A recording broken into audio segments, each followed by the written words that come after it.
Pessoal, boa noite.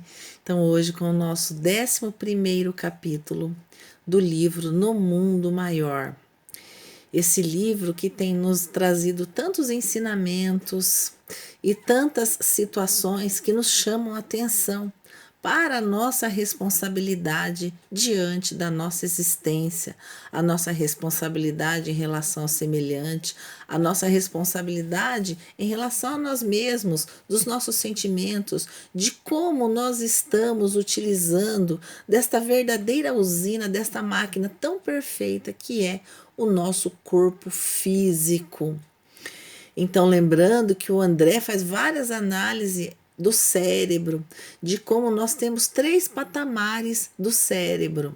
Então, nós temos aquele primeiro patamar, que é aonde fica o inconsciente, onde tem os desejos instintivos, onde a pessoa se deixa levar por aqueles sentimentos mais automáticos. O segundo, que é o consciente, é onde o homem começa a despertar sobre a necessidade da mudança, o despertar de consciência, a boa vontade, onde seria o consciente.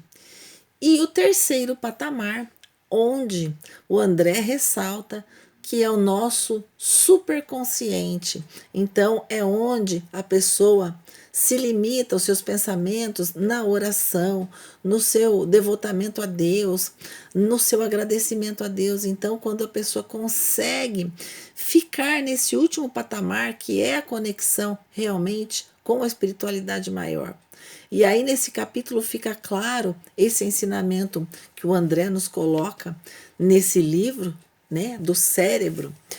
E esse capítulo que fala sobre o sexo, então, quando o André, junto com o Calderaro, ainda sentindo aquela sensação de perda diante do último capítulo, onde eles se depararam com o aborto praticado por Cecília, aí o Calderaro informa André que eles iriam para um estudo, porque na espiritualidade, além do trabalho incessante desses amigos espirituais, eles ainda participam de estudos. E nessa sala de estudos, onde eles teriam a visita de um espírito de escola, falando sobre o sexo.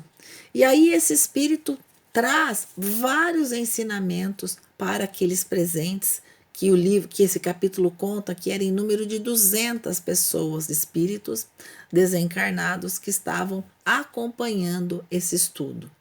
Então é interessante que ele fala dos desvarios do sexo, que muitas vezes a guerra sangrenta, ou mesmo na época de Justiniano, que milhões de pessoas morreram, mas que muito mais do que as guerras sangrentas, o sexo é o que provoca na sociedade, na humanidade, a grande derrocada.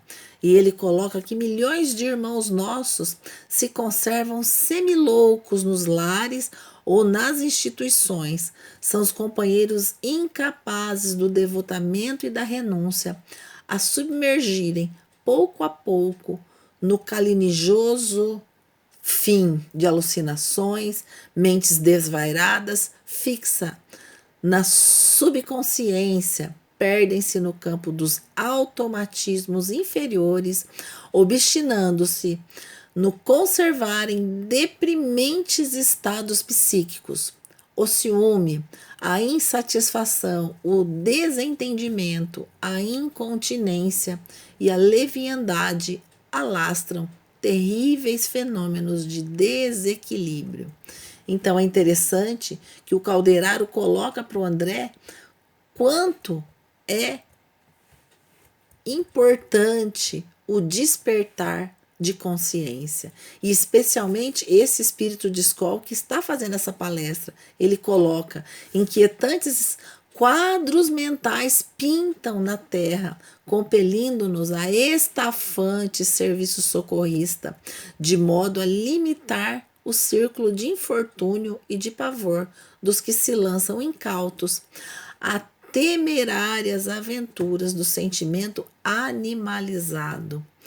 Então, eles vão discorrendo o capítulo sobre a responsabilidade, sobre como a humanidade ainda situa os relacionamentos no sexo, nas relações sexuais.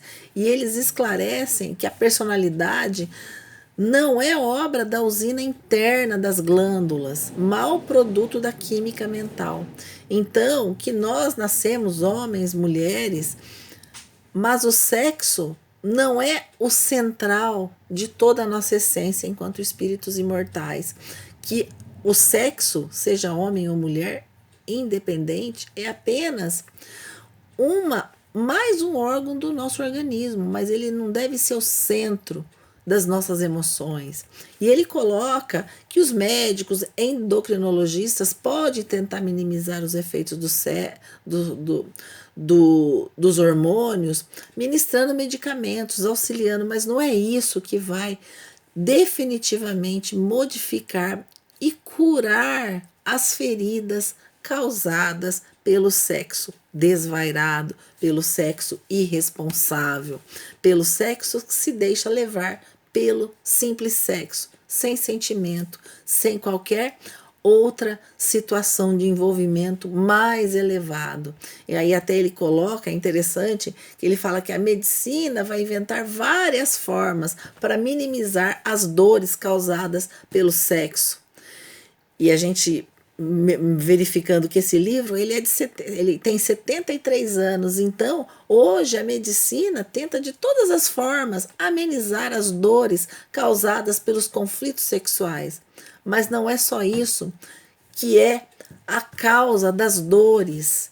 As dores são muito mais profundas e eles vão colocando que nós da humanidade devemos ascender em derredor dos nossos irmãos encarnados na terra a luz da compaixão fraterna, traçando caminhos definidos à responsabilidade individual.